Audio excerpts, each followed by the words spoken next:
មកបើកប្រអប់កដោសភៅពីខាងបងវេហាទាំងអស់គ្នាជឿថាអ្នកនរគ្នាក៏จะដឹងថាសភៅនឹងជាសភៅអីដែរក្នុងហ្នឹងគាត់ក៏បានឲ្យរូបគំនូរមួយដែរចាំទុកមើលតែឯងនេះរូបគំនូរនេះកូនកំឡោះមកជ្រាបស្អាតយល់ខ្លះទេស្អាតណាស់ខ្ញុំនិយាយមែននឹងក្រៅនឹងទុកតាំងបាតនេះទៀតហើយធ្ងន់ណាស់លើកនេះគឺជារចនាបថអូយដល់គ្នានេះអសនេះទៀតមើលអសទៀតស្អាតបដ ாய் តើរឿងរ៉ាវនៃការស្ដាប់ចម្លែកនៅក្នុងភូមិគ្រឹះតាំងយូរទាំងអស់ជាអំពើរបស់ខ្លាចឬមនុស្សអំពើណាគេក៏បាននេះក៏បានតែទុកត្រង់អូយដល់ពេលស្អាតពេកអញ្ចឹងអត់ដាច់ចិត្តអូយអញ្ចឹងមិនន័យថារូបគំនូរខ្ញុំបាន2នេះដល់មួយទៀតតិចខ្ញុំគេឲ្យគូជាមួយទូប្រុសទៀតដល់គំនូរហ្នឹងខ្ញុំតុបតែងមួយហើយមួយទៀតអូខ្ញុំមានអារម្មណ៍ថាឈុតសភៅលើកនេះស្អាតខ្លាំងមែនតើអ្នកទាំងគ្នាហើយគេមានសវត្តឲ្យគួរតែបើកចាំអានសភៅនេះហើយចាំបើកអានមកបែកអាននៅហ្នឹង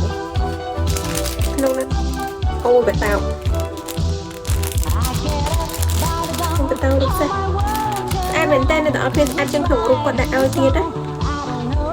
3D មួយទៀតខ្ញុំខាន unboxing យូរដល់ពេល unboxing ម្ដងនេះរៀបឈោរូបសេះនេះក៏ស្អាតដែរសារតែសភៅនឹងខ្ញុំអត់ទាន់បានមើលវីដេអូណាគេបាក់ទាំងអស់ដល់ពេលអញ្ចឹងវារៀង surprise សម្រាប់ខ្ញុំដែរហើយក្នុងហ្នឹងគឺស្នៀតសភៅយើងបានចំនួន5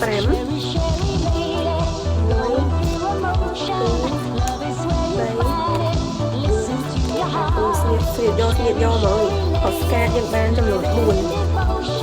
កូនកំឡោះមកជិះសង្ហេហ្មងនេះ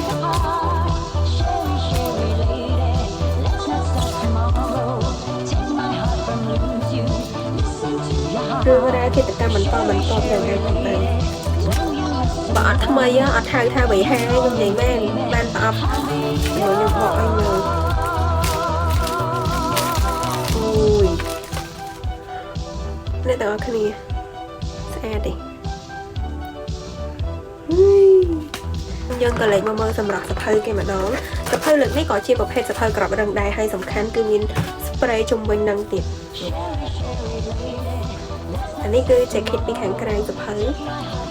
កូនកំឡោះមកជិះនិ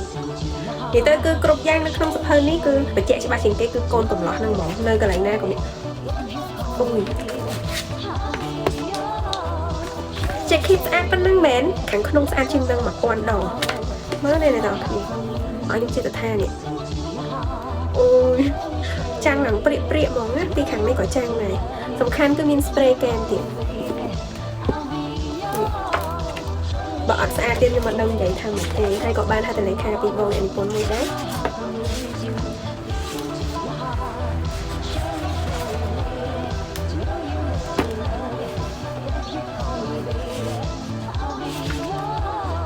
សភៅនេះចិត្ត300ទំព័រហើយជាប្រភេទសភៅក្របរឹងអ្នកទាំងអស់គ្នាបានកក់ឈុតនេះអត់បើសិនជាអត់តបានកក់ទេឆាតទៅកក់ឲ្យឆាប់ចឹងថ្ងៃហ្នឹងខ្ញុំមក unboxing តែប៉ុណ្្នឹងទេបើសិនជាអ្នកទាំងអស់គ្នាស្រឡាញ់ឬក៏ចង់បានឈុតនេះអ្នកទាំងអស់គ្នាអាចឆាតទៅតាក់ទងតាមបងវេហាបានណាបាយបាយ